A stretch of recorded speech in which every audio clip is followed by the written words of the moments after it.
പ്രണയം എന്ന് പറയുന്ന വികാരം എന്നെ സംബന്ധിച്ചിടത്തോളം അത് വളരെ ശുദ്ധമാണെങ്കിൽ, അതിൻ്റെ ഏറ്റവും അൺഅഡൾട്രേറ്റഡ് ഫോർമിലാണ് പ്രണയം നിലനിൽക്കുന്നതെങ്കിൽ പ്രണയത്തെ തോൽപ്പിക്കാൻ ഒന്നിനും പറ്റില്ല.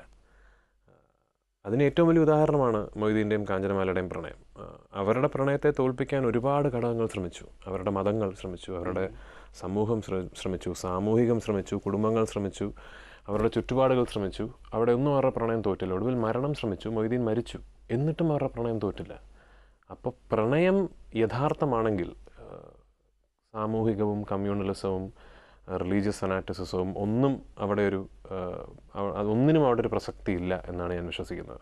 എവിടെയാണൊരു പ്രണയത്തിനെ ഇത്തരം ഘടകങ്ങൾ ഓവർഷാഡോ ചെയ്യുന്നതെന്ന് ചോദിച്ചാൽ, പ്രണയം ഒരുപക്ഷെ അവിടെ അതിൻ്റെ ഏറ്റവും ഉചിതമായ ഫോമിലായേക്കില്ല. പ്രണയം എന്ന് പറയുന്ന വികാരം പരസ്പര ബഹുമാനം അടങ്ങിയതാണ്. ഒരു പുരുഷൻ അയാൾ സ്നേഹിക്കുന്ന സ്ത്രീയെയും സ്ത്രീ അവൾ സ്നേഹിക്കുന്ന പുരുഷനെയും ബഹുമാനിക്കണം. ഈ റെസ്പെക്റ്റ് എന്ന് പറയുന്ന വികാരത്തിന് നമ്മൾ ആവശ്യമില്ലാത്തൊരു ഫോർമാലിറ്റി എവിടെയോ കൊടുക്കുന്നുണ്ട്. അപ്പോൾ മൊയ്തീൻ കാഞ്ചനമാലയെ ട്രീറ്റ് ചെയ്തിരുന്ന പോലെ വേണം നമ്മൾ നമ്മുടെ കാമുകിയെ അതെ നമ്മൾ നമ്മുടെ കാമുകിയെ ട്രീറ്റ് ചെയ്യുന്നത് മൊയ്തീൻ കാഞ്ചനമാലയെ ട്രീറ്റ് ചെയ്തിരുന്ന പോലെ വേണം. മൊയ്തീന് കാഞ്ചനമാലയോട് അതിഭയങ്കരമായ ബഹുമാനമുണ്ടായിരുന്നു. ആ ബഹുമാനത്തിൻ്റെ ഭാഗമായിട്ടാണ് അദ്ദേഹം ആ സ്ത്രീയെ ഇങ്ങനെ അന്തമില്ലാതെ സ്നേഹിച്ചത്, തിരിച്ചിങ്ങോട്ടും. അപ്പം നമ്മൾ ഇന്നത്തെ ഒരു കാമുകനോടും കാമുകിയോടും നിങ്ങൾ പരസ്പരം ബഹുമാനിക്കണം എന്ന് പറഞ്ഞാൽ പിന്നെ എന്നാണ് നമുക്ക് തോന്നുക.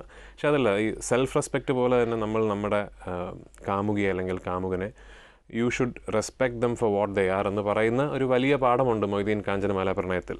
ആ പ്രണയത്തിൻ്റെ ആ ഒരു രൂപം അല്ലെങ്കിൽ പ്രണയത്തിൻ്റെ ആ ഒരു തലം എവിടെയോ ചോർന്നു പോയിട്ടുണ്ട്.